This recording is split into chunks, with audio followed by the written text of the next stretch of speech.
ఓం నమో నాగదేవతాయ నమ. ఓం నమో నాగరాజాయ నమ. ఈరోజు నాగపంచమి, గరుడ పంచమి, శ్రావణ మంగళ గౌరి వ్రతం మొదటి వారం. హిందువులకు అత్యంత భక్తి శ్రద్ధలతో జరుపుకునే పండుగలలో నాగపంచమి ఒకటి.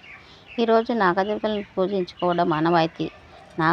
నాగారాధనకు సంబంధించిన ముఖ్య రోజులలో కార్తీక శుద్ధ పంచమి, గరుడ పంచమి లేదా నాగపంచమిగా ప్రసిద్ధి. కొన్ని ప్రాంతాల్లో నాగపంచమిని శ్రావణ మాసంలో ఆచరిస్తారు. గరుత్మంతుడు సూర్యుడికి రథసారథిగా అయిన ఆనూరుడికి తమ్ముడు. మేరు పర్వతంతో సమానమైన శరీరం కలవాడు. సప్త సముద్రాల్లోని జలాన్నంతటికి ఒక రెక్క విసురుతో ఎగరగొట్టగల రెక్క బలం కలవాడు. అందుకే ఆయనకి సుపర్ణుడని పేరు. గరుడ పంచమికి సంబంధించి భవిష్యత్తు పురాణాల్లో ప్రస్తావన ఉంది. దేవాలయాల్లో గరుడ వాహనాలను గమనిస్తే ఒక మోకాలు వంచి మరో మోకాలు మీద నిటారుగా కూర్చొని రెండు చేతులను చాచి మూల విరాట్ను చూస్తూ ఉన్న మూర్తి కనిపిస్తుంది. అంటే విష్ణుమూర్తి తనను ఎక్కడికి తీసుకెళ్ళమంటే అక్కడికి తీసుకెళ్లేందుకు సిద్ధంగా ఉన్నానని తెలియజేయడం కోసమే.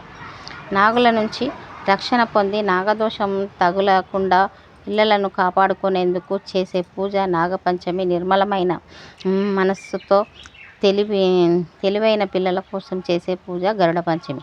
గరుడ పంచమి రోజు మహిళలు స్నానానంతరం ముగ్గులు పెట్టిన పీఠంపై అరటి ఆకును పరిచి బియ్యం పోసి వారి శక్తి మేర బంగారం, వెండి నాగపాడిను ప్రతిష్ఠించి పూజ చేసి పాయస నైవేద్యములను పెడతారు.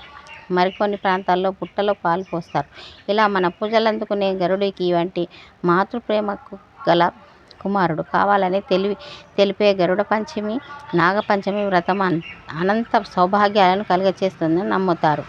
ఇదే రోజున నాగపంచమి వ్రతం చేసుకునేవారు నాగుల ఆకారాన్ని ఇంటి గోడల మీద తీర్చిదిద్ది పసుపు కుంకుమలతో అలంకరిస్తుంటారు.